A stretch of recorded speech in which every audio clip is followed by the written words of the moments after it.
Siapa yang tidak kenal dengan serial Lutung Kasarung? Kalian pasti familiar dengan namanya kan? Tetapi sedikit dari kalian yang mengetahui alur ceritanya. Dan bagi kalian yang tahu asal-usulnya, pasti akan merasa bangga karena film ini merupakan salah satu film bisu Indonesia yang berhasil diproduksi dan mengambil bagian dari revolusi perfilman di tanah air ini. Kali ini, kita akan membahas saudara jauh dari Lutung Kasarung yang berbeda benua, tetapi bagus sekali, yaitu Sun Gokong atau si Kerah Sakti. Dia adalah sosok penggambaran dari seberapa buruknya suatu individu dalam menjalani sebuah kehidupan yang seiring waktu berjalan perlahan menjadi lebih dewasa, bukan dikarenakan gurunya, yaitu guru Bodhi, karena gurunya saja menyerah kepada Sun Gokong karena keangkuhannya. Tetapi ia belajar dari tetap ada yang memberikan kesempatan kedua setelah Sun Gokong putus asa dalam segel Om Mani Pade Mun Hum milik Buddha. Gokong menjadi siluman yang kala itu sangat ditakuti karena dia membuat kerusakan di dunia dan kayangan dan posisikan dirinya sebagai dewa dan entitas paling tinggi di antara makhluk-makhluk lain.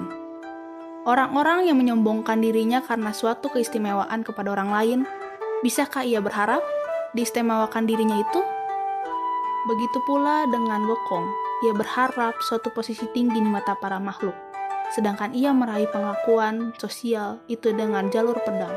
Banyak yang tunduk, banyak yang menentang, banyak yang tak berkutik, mayoritas memberontak, korban berguguran, tumbuh perlawanan di mana-mana, tak terkecuali dari Kaisar Giok, yang mengatur neraka dan surga dan dewa tertinggi kala itu. Kaisar Giok mengupayakan apa yang ia bisa, baik secara agresif dan persuasif, demi memendam Gokong, yang makin haus validasi. Setelah jalur hukuman kepada Gokong berubah kegagalan, ia menawarkan posisi di antara para dewa kepada Gokong. Masa lalu berisik dan hangat, masa depan sunyi dan dingin, namun sama sekali tidak bisa ditebak, bahkan yang 100% pun tidak dapat, tetap ada 100% ketidakpastian. Gokong seketika girang karena posisinya di antara para dewa, namun seketika itu ia kecewa dan marah karena posisi ia tempati hanya sebagai penjaga kandang kuda-kuda para dewa. Kekecewaan adalah suatu bentuk ketergantungan terhadap masa depan yang dingin dan sunyi. Dari kesunyian dan kedinginan itu, lalu dipenuhi oleh suara rintihan dan panasnya amarah yang menunggu untuk dibalaskan.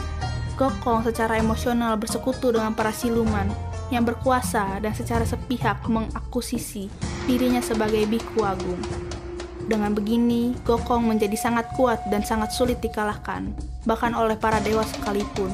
Dan situasi sulit tersebut memaksa para dewa mengakui gelar Gokong tersebut. Pencapaian telah didapatkan, tantangan telah dilewati, penghormatan telah diraih, yang membuat Gokong bangga terhadap dirinya karena telah mendapatkan apa yang diinginkan, sebuah posisi dan keistimewaan. Posisi telah ia rengkuh, namun bagaimana dengan keistimewaan? Tidak semua posisi yang didapatkan dengan jalur instan sepaket dengan keistimewaan. Namun, keistimewaan di mata orang banyak otomatis menghantarkan suatu individu di posisi paling spesial bagi mereka yang mengenalnya. Hal ini terbukti dengan marahnya Gokong karena tidak diundang ke jamuan kerajaan di Shiwangmu. Kekecewaan itu muncul lagi, namun sekarang diiringi rasa memusnahkan, sebuah keputusan yang besar namun salah, dan rasa kecewa yang salah namun benar.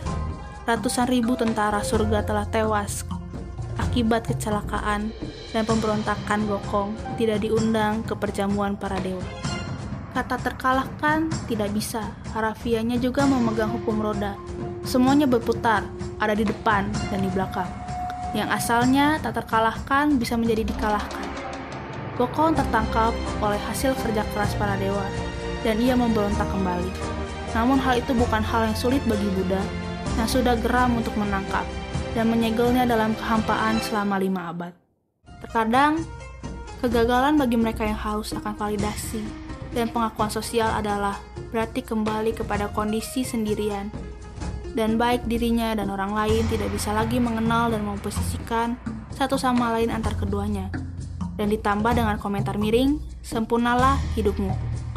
Sangat sedikit orang yang kesalahan besar mendapat kesempatan kembali untuk mengulang semuanya dari awal.